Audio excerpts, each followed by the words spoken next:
இரண்டாவது அதிகாரம் அதனுடைய 4வது வசனம். அதற்கு என்ன சம்பவிக்கும் என்பதை அறியும்படி அதன் தமக்கை தூரத்திலே நின்று கொண்டிருந்தாள். கர்த்தருடைய பரிசுத்த நாமம் மகிமைப்படுவதாக.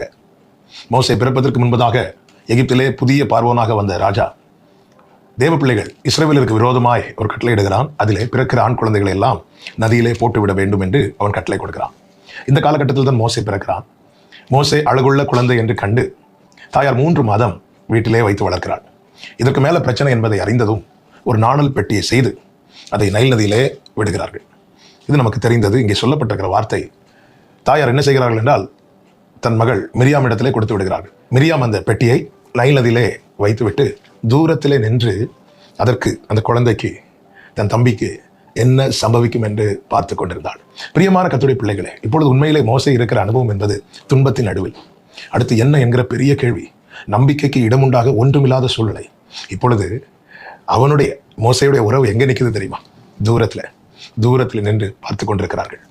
இந்த நாள் காலை வேளையில் என்னை கேட்டுக்கொண்டிருக்கிற ஒவ்வொருவருக்கும் சொல்லுகிற வார்த்தை இதுதான். அநேக உறவுகள் நமக்கு உண்டு, சொந்தங்கள் உண்டு. ஆனால் நமக்கென்று ஒரு பிரச்சனை, துன்பத்தின் நடுவில் நடக்கிற ஒரு சூழ்நிலை வரும்போது அநேக உறவுகள் தூரத்தில் தான் இருக்கிறார்கள். ஏன் தூரத்தில் இருக்கிறார்கள் தெரியுமா? நமக்கு ஹெல்ப் பண்ணக்கூடாது என்பதற்காக அல்ல, அவர்களால் முடியாது.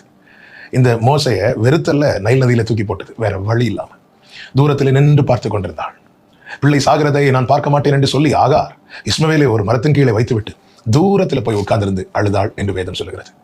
இயேசு சிலுவையில் அறியப்பட்ட போது இயேசுவுக்கு ஊழியம் செய்ய வந்த அநேக ஸ்திரீகள் தூரத்திலே நின்று கொண்டிருந்தார்கள் என்று வேதம் காண்பிக்கிறது.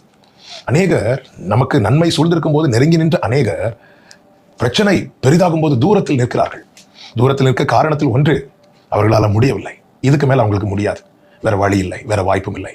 ஆனால் என்ன கேட்கிற ஒவ்வொருவருக்கும் சொல்லுகிற அன்பின் வார்த்தை இதுதான்.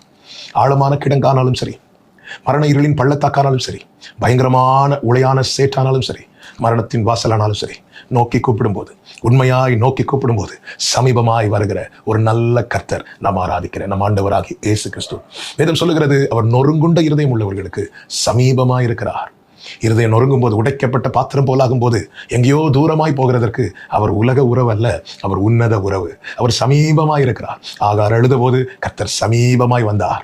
யோசேப்பு சிறையில் அடைக்கப்பட்ட போது கர்த்தர் யோசேப்போடே இருந்தார் என்று வேதம் சொல்லுகிறது.